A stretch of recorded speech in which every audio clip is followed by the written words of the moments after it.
Hello from Arizona Stadium. Rich Gray alongside Bob Kemp as the Wildcats win the Territorial Cup, win the Pac-12 South as they are heading to face Oregon once again in the Pac-12 championship game next week. But before we get into all of that, let's just go back, kind of go chronologically here. Start in the first half as Arizona State and Arizona played a really mistake-filled first half on both sides of the ball. It was a really bad half of football. I mean, we talked a lot last week about special teams. I'm trying to find my first half cheat sheet here.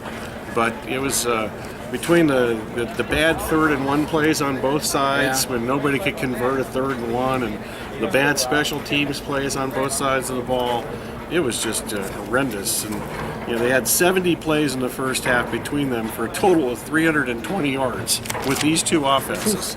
So it was just, I'm sure the country was going, these teams are in the top 20? What the hell? So, but in the second half, I actually thought the brand of play got a lot better. It was a cleaner second half. But that first half was pretty bad. Well, yeah, and you did the U of A post game. I was at ASU, and Graham mentioned the 2 plays that stuck out to him the most in this game was getting stuffed at the goal line on 3rd and 4th and 1, and then the first drive where Kelly fumbled it and it was returned for a touchdown. Well, the third and 1 and the 4th and 1 plays, you got Nick Kelly, your starting center, who just went out of the game. And he's been virtually the center every snap this year of consequence, with the exception of when he got his helmet knocked off a few times that one game when he had the equipment problem. And they had to put in McCray, who hasn't been a center, and they ran the play. The plays were called for between the tackles with your new center in there, and I thought that was strange to begin with. And plus, they haven't been good at short yardage. Forever. At least in 3 years, they haven't been real good at that. So I thought the play calling there was strange. Yeah, it was very, very Now, the strange. Other play that he mentioned was the Taylor Kelly fumble that was returned for a touchdown. Yeah, well, First drive. but that was offset by basically when Solomon laid it on the ground too. So I think those canceled each other out. Now moving on into the second half, the Wildcats kind of took control, at least defensively. A lot of that had to do with the injuries that ASU was dealing with. Simone didn't play. Mokiola got hurt. He didn't play, and they were forced to play a lot of nickel in the second half. They were, and they were also confused several times. So they got caught trying to make substitutions and weren't lined up a few times. They were barely lined up on the Wilson touchdown run, the long one. And I wonder if that might have been a different result had they gotten lined up quicker on that particular play. But once again, they got burned by big plays. They gave up 4 touchdowns at 20 yards or longer in this game, and that isn't going to work. So Sun Devils down 14. At the end of the third quarter, they make a change at quarterback, and Burko made a couple good throws, but he also made a couple Burko throws. I guess is the way to describe a couple of those. And that's why he doesn't play. Right. I mean, he just throws it up there for grabs, and obviously they got the correct call when they would have had the second interception, and that was also a play call that they were expecting a man coverage, and they got a zone coverage, and I would think Berkovici should know enough to check out of that, I think, but that was just a bad call and a bad play selection at the time. But they got the penalty call, and that was a correct call. It was a correct call on the U of A, no doubt. But if that's not overruled, it's probably not very close in the end. But he's just not. He doesn't play mistake-free football. He made several mistakes, including could have been 3 or 4 interceptions, actually. Well, and even the final play of the game, the 4th down. I don't know what was going on there. I have no idea what that play was supposed to be. Yeah, I couldn't tell from where I was standing, but Todd Graham after the game, he had no explanation for it either. I'm not sure what they were trying to do on that play call. But in case, I was at the ASU side. If for all those Burko fans that are out there, it's Taylor Kelly still the quarterback of this team, according to Todd Graham and Mike Berkovici. He's going to start the bowl game, whichever bowl that's going to be. I don't know which one is that. The Alamo Bowl. I'm guessing the Alamo Bowl now. Yeah, because they're not going to take a 3-loss team in the Fiesta Bowl, whether it's U of A or ASU. They can't do that because that's the way that the rules are, I guess. I don't know the rules, but I'm told they can't do that. Yeah. Even if they wanted to take one of those 2 teams, so that's out of the mix. Now, the Wildcats, they're in the running here. They're playing Oregon. Of course, Rich Rod has 2 wins against Oregon. This is kind of an intriguing matchup.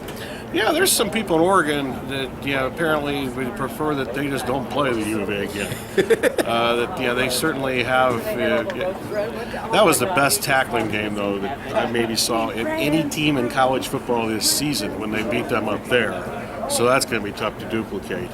The thing tonight though is if I would have told you before the game there's a team that's going to have 7 sacks, which team would that be? And the U of A, I'm not sure. When we go up and do the website write-up here in a few moments, I'm guessing they didn't have 30 sacks for the season before tonight. And they clearly blitzed more. Yeah. They were definitely going to do that. That was part of the plan. And they probably had 10 other quarterback hits. And it's almost a reason for celebration down here when they get close to a quarterback. So that was huge. I think that was really the biggest difference in the game, is they were actually able to get to the quarterback, and even with Solomon hobbling around, they didn't get to him very often. And I don't know if Graham mentioned this or not, but the play differential in this game was absurd. My cheat sheet again. I got all my cheat sheets mixed up. They ran. It was like 88 to. Yeah, here we go. No, that's the wrong one again. Say something while I look this up. Well, the final score again was 42-35. Are you still trying to find it? Yeah, I got too many sheets here. You've got a lot of paperwork there. I do. Yeah. It's all kind of jumbled. Final, here we there go. We go. It says final right here at the top, Rich. Yeah. They had 87 plays, and the U of A had 58. And there was only a differential of 37 yards. 30 more plays and roughly 37 more. I'm doing a little math there. That's not good. That's not good. Yeah, no, that's not good. So I'm sure that's something that ASU is going to look at.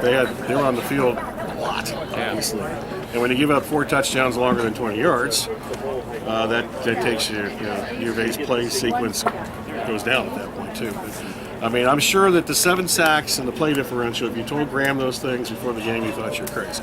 Yeah, that's true. So again, the final here, Or 42. would think you were crazy. 42-35, Wildcats win the Territorial Cup, win the Pac-12 South, in the Pac-12 championship game next week against Oregon. Before we wrap it up, though, we're going to have this up on the video before the Cardinals game. Okay. So are there any Cardinals notes that you'd like to throw out there heading into this They game? better win. Even though, after watching San Francisco last night, I think there's a chance that team is going to be in complete shambles by the time the Cardinals play them the last game of the season. Is that the last game of the season? Yeah. Well, Harbaugh be coaching the last game of the season. Who knows? So did he coach last night? Yes. But yeah, that We'll be at Ann Arbor already. Oh God, that would be a terrible thing. We get to bring that up less than 24 hours before the game tomorrow. You're gonna blow them out anyway. So. Oh, I love hearing that.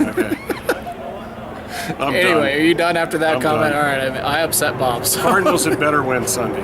I no agree. matter what's up with San Francisco, because the schedule obviously is tougher than the rest of the 4 games. All right. So for Bob Kemp, And Ellington should have a big game tomorrow, or think? Saturday, Sunday, what day, whenever the hell they're Sunday, playing. Yeah, it's Friday. Sunday they should have it, because Atlanta's defense is awful. Yeah, it's very bad. That's why I believe in fantasy points, they're the worst in the league against running backs, if I'm not mistaken.